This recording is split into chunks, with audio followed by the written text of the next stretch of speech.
Bonjour, dans cette vidéo, nous allons voir ensemble pourquoi faut-il privilégier le fait d'harmoniser les intérêts plutôt que les positions lors d'une négociation.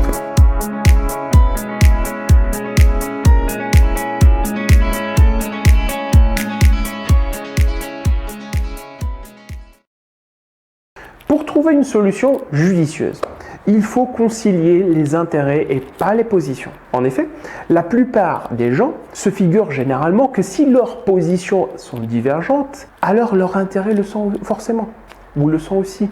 Ils s'évertuent alors farouchement et désespérément à concilier des positions parfois inconciliables. Ils essaient en toute bonne foi de marchander, de couper la poire en deux, faire en sorte que chacun fasse un effort, un bout de chemin vers l'autre, afin de se retrouver à mi-chemin entre les deux positions.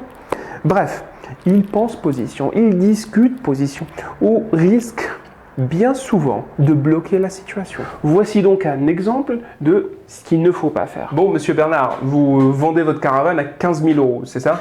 Oui, c'est un peu cher. Je vous en propose 10 000. Non, ce n'est vraiment pas possible. 15 000 €, 11 000 €, 14 000 €, 12 000 €, c'est mon dernier prix. Faites un effort, monsieur Bernard. Et le mien est 13 000 €. Malheureusement, je ne peux aller que jusqu'à 12 500 €. Bon, c'est ok.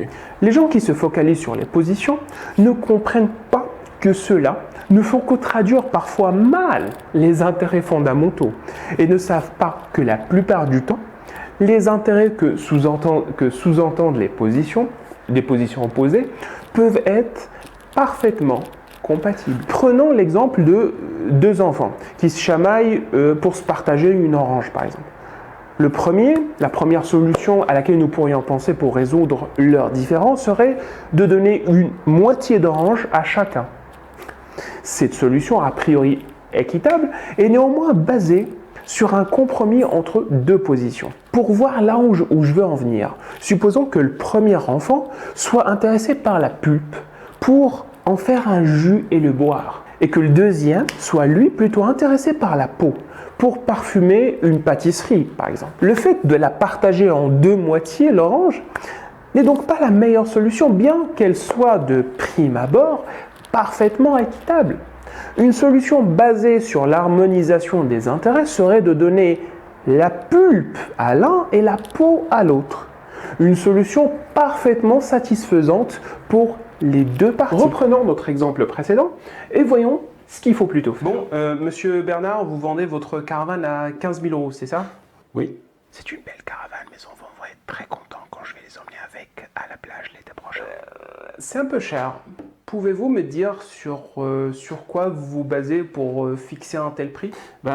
J'habite dans le sud et comme je suis en déplacement professionnel dans votre région, je dors dedans et j'économise ainsi les frais d'hôtel. Et vous êtes en déplacement pour combien de temps? 6 mois. Autrement dit, jusqu'à juin prochain. Oui. Si je résume bien, son intérêt à lui, c'est d'économiser les frais d'hôtel. Et mon intérêt à moi est d'y emmener mes enfants à la plage avec. Je pense avoir une idée.